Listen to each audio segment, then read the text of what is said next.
J'ai à présent le plaisir d'accueillir le professeur Ron Ballister. Please, Ron, come here.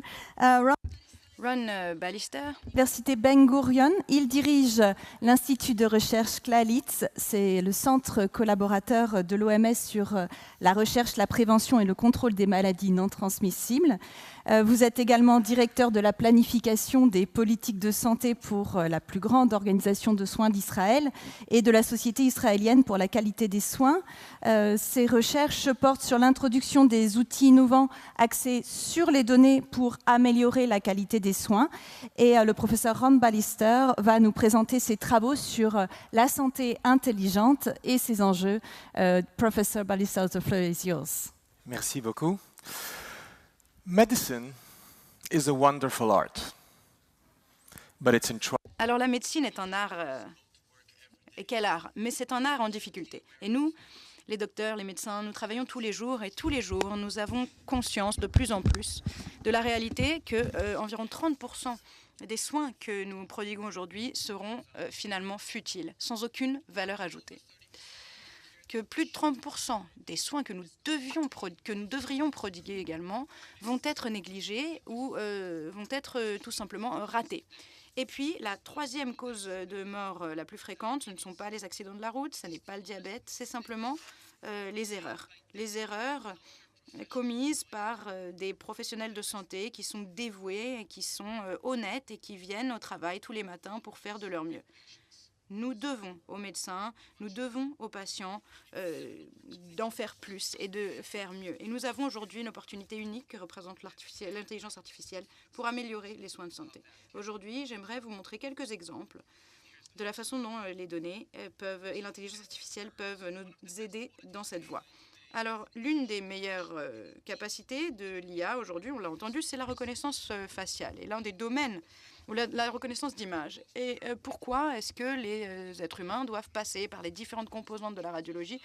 Et pourquoi est-ce que ce sont les radiologistes qui doivent regarder qui doivent regarder l'imagerie médicale? Il n'y a pas suffisamment de radiologues et de toute façon, un radiologue raterait un certain nombre de choses à l'image qu'un système d'IA ne raterait probablement pas.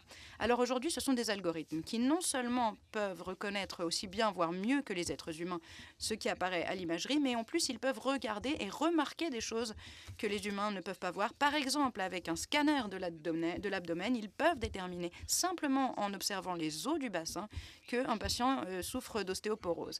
Mais le véritable changement de paradigme, c'est le passage de soins réactifs à soins proactifs. Imaginez que l'on puisse voir quelqu'un et savoir par avance que quelque chose de terrible va lui arriver. Et imaginons aussi que vous puissiez y faire quelque chose, que vous puissiez conseiller cet être humain, changer son mode de vie et le sauver. Est-ce que ce ne serait pas formidable? Et pensez à l'aspect qu'aurait la médecine dans un monde pareil.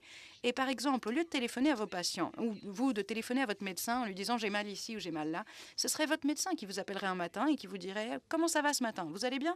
Vous allez répondre « oui, ça va bien ». Et le médecin répondrait « ah, bah, formidable ». Alors, surtout, ne vous inquiétez pas, mais vous devriez avoir une crise cardiaque d'ici quelques heures. Alors, s'il vous plaît, venez à la clinique et nous allons vous réparer avant même que vous soyez cassé. Ce ne serait pas magnifique? C'est de la science-fiction peut-être pour vous? Eh bien, en réalité, non. Un certain nombre de choses similaires se déroulent à l'heure actuelle et on peut faire beaucoup plus. Par exemple, certains d'entre vous ici ont des amis, des proches qui ont des dialyses, qui ont des insuffisances rénales.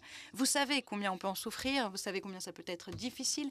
Imaginez comme ce serait formidable que des années avant l'apparition des symptômes, on puisse opérer des changements afin d'éviter d'arriver à un stade d'insuffisance rénale et de dialyse. Eh bien, pour pouvoir procéder ainsi, il faudrait savoir qui sont les patients qui souffriraient de cette maladie dans quelques années. Est-ce qu'on peut le prédire? Oui, on peut, grâce à l'IA et grâce aux données de la santé. C'est exactement ce que nous avons fait. Nous, à Clalit, au sein de notre population, nous avons enfin des données qui proviennent et des historiques de données qui proviennent de dizaines et de dizaines d'années. C'est à peu près la moitié de la population israélienne qui bénéficie de nos soins. Et nous utilisons donc ces données afin d'identifier ceux et celles qui, parmi eux, à l'avenir, souffriront de ce problème rénal. Nous avons pu les appeler, nous avons pu les faire venir dans nos cliniques et nous avons pu prévenir ces maladies du rein et observer une diminution conséquente dans ce sous-groupe de la population. Voilà ce que l'IA nous permet d'obtenir. C'est une promesse, une réelle promesse pour l'avenir, et on peut même aller plus loin que cela. On peut penser autrement le traitement. le traitement notamment de maladies chroniques qui, comme vous le savez, est une question d'équilibre. Lorsque vous prodiguez des soins intensifs, eh bien, trop de soins, ça ne va pas. Trop peu de soins, c'est aussi dangereux. Et donc, le point d'équilibre pour chacun est tout à fait individuel. Ce n'est pas une moyenne. C'est une spécificité que nous avons tous. Nous sommes tous uniques et donc notre point d'équilibre est également unique. Mais les études ne nous fournissent que des moyennes. Or, nous ne sommes pas des moyennes. Nous sommes des individus. Est-ce qu'il y a toutefois un moyen, grâce à l'IA, d'utiliser ces données et d'en tirer un résultat individuel pour chaque patient plutôt qu'une moyenne? Eh bien sûr, c'est très, très important. Aujourd'hui, vous le savez, les algorithmes peuvent analyser des données de millions de patients qui, par le passé, ressemblaient exactement aux patients que vous avez devant vous et qui savent ce qui leur est arrivé et qui peuvent en déduire le meilleur traitement pour vous. Eh bien, on peut le faire, et non seulement on peut, mais on le fait déjà. Alors, nous avons effectué un des essais cliniques les plus conséquents, les plus grands au monde sur la pression artérielle et l'hypertension. Eh bien, on a pu observer qu'en moyenne, un sous-groupe peut recevoir et bénéficier d'un traitement extrêmement intensif. Bon, c'est très bien pour la moyenne, mais qu'en est-il d'une modélisation individuelle pour chaque personne qui faisait partie de cet essai clinique? Eh bien, croyez-le, un tiers de ces patients, quasiment, ont eu plus d'effets négatifs que d'avantages. Et non seulement on peut savoir cela, mais on peut savoir exactement qui sont ces patients. Et on peut donc concevoir un système selon lequel la moyenne nous dit traiter ces patients, alors qu'une modélisation individuelle nous dit ne le faites pas. Et ça peut véritablement révolutionner le traitement de la santé. Et revenons à la présentation de Cathy O'Neil, sachant que les algorithmes ne sont que des points de vue. Si on pouvait améliorer leur codage, on peut également améliorer le soin prodigué aux patients. Et on peut demander aux patients, justement, quel objectif avez-vous? Et on peut changer l'algorithme en fonction de cela et rajouter ces options qui sont spécifiques aux patients. Avoir le patient et avoir le médecin qui sont dans la même pièce, qui peuvent ensemble définir leur objectif, ça a des conséquences extrêmement impressionnantes sur la valeur du traitement et le choix ou non de passer un traitement intensif. Donc ça peut permettre d'intégrer le point de vue, la volonté du patient dans la conception de l'algorithme. Alors on peut se baser sur des données et en plus les données on les a déjà, on les a dans les registres d'informations dans vos dossiers médicaux et ça c'est déjà informatisé. On peut le faire aussi et on pourra le faire lorsque toutes les données génétiques seront mises dans le système. Imaginez toute la visualisation que l'on peut faire. Je ne sais pas ce que vous savez à ce sujet, mais la grande majorité des cas dans lesquels on a commencé un traitement pour des maladies en oncologie, pour des cancers, on avait faux à notre premier pronostic. Eh bien, avec ce système de données personnalisées, on peut avoir juste dans la plupart des cas. C'est une promesse pour l'avenir et nous ne pouvons pas nous permettre de la laisser passer. On a observé un grand nombre de choses qui pouvaient être faites à partir des données de santé, à partir d'analytiques avancées et d'utilisation des données.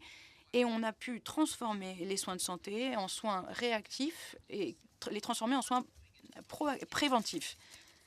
La vérité cachée dans ces tests et dans ces essais cliniques nous a donné des révélations qu'on n'ignorait même pas.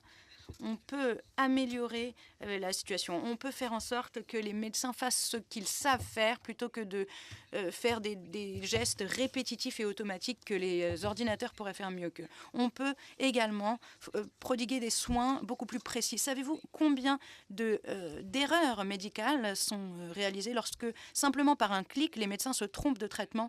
Savez-vous qu'on peut également aussi facilement réduire les erreurs que l'on peut réduire la fraude fiscale et la fraude bancaire, simplement avec un système qui vous dise attention, vous avez proposé le mauvais traitement, le mauvais médicament à votre patient. Alors évidemment, il y a une dimension terrifiante à tout cela. Certainement, on voudrait voir tous la médecine comme un art et non pas comme une science. Et l'une des définitions qui nous a été donnée par l'un des plus grands médecins du monde, c'est que sans la grande capacité de nos individus, la médecine serait finalement une science et non pas un art. Mais ce que je vous ai montré, c'est simplement que les ordinateurs peuvent prendre en considération une grande part de fiabilité entre les êtres humains et leur individualité. Est-ce qu'on a finalement transformé la médecine en science plutôt qu'en art? Et qu'est-ce que cela nous dit du rôle des médecins? Eh bien, la réponse est très simple. Ce qui compte par-dessus tout, l'outil principal parmi tous les outils dont dispose un médecin, et même dans le monde actuel, dans le monde où les ordinateurs seraient retirés des soins de santé, et même si les ordinateurs devenaient nos compagnons pour la santé de demain, eh bien, il resterait un outil essentiel dont on aurait besoin et dont les médecins auraient besoin. Et donc, toutes ces applications, pour nous, les médecins, nous donneraient la tâche et même le privilège d'enfin pouvoir nous débarrasser de la composante technique de notre travail et nous concentrer sur l'essence, la raison pour laquelle on s'est tous inscrits à la fac de médecine, et naviguer à travers les propositions, les suggestions que nous proposent les machines et choisir ce qui est de mieux pour nos patients. Et surtout, ce qui compte le plus, c'est l'empathie et le contact humain. Il faudra de nombreuses décennies avant que les ordinateurs puissent nous remplacer dans cette tâche. Merci beaucoup.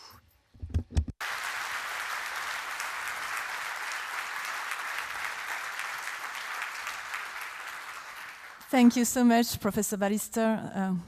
Wow. Merci beaucoup, professeur. Merci, professeur Ballister. Que de défis, que de questions. Mais quid de la protection des données privées et de la sécurité? Est-ce que vous proposez des solutions à ces risques? Eh bien, je crois qu'on ne peut pas fermer les yeux sur les risques. Et les risques sont extrêmement graves à chaque fois que l'on fait quelque chose de nouveau, notamment dans ce domaine. On pourrait penser à deux types de risques. Tout d'abord, le risque pour ce qui est des données privées. Et nous comprenons très bien que les données de la santé sont plus chères que les autres données. Donc, on ne peut pas faire preuve de négligence, mais on ne doit pas pour autant être paralysé. Donc, il existe des solutions technologiques qui nous permettent vraiment de parvenir au bon équilibre entre les données privées et le fait de ne prendre absolument aucun risque qui va à l'encontre de l'intérêt de nos patients. Donc, il faut prendre des mesures pour surmonter ces risques. Et puis, deuxièmement, alors que nous dépendons de plus en plus sur ces conseils automatisés, et lorsqu'un médecin aujourd'hui n'a ni le temps ou pas le pouvoir de calcul pour prendre connaissance de toutes les données sur son patient, eh bien, on peut utiliser une machine. C'est comme nous quand on veut rentrer chez soi. On l'a fait plusieurs fois, on l'a fait tous les jours. Et puis Waze, l'appli Waze, eh bien, nous dit de passer à droite.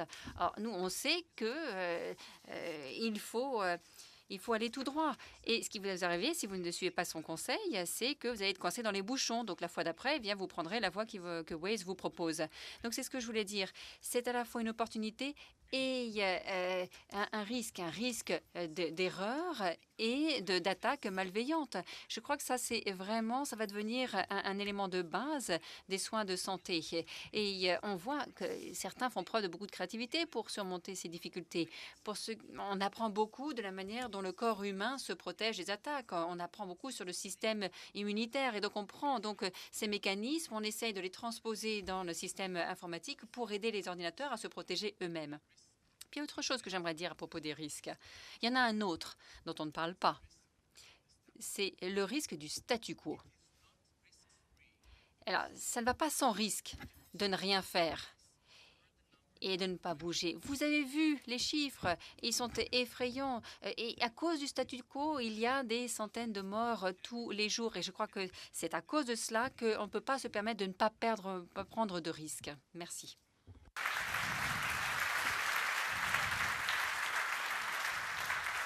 Thank you, Professor Ballister. Thank you.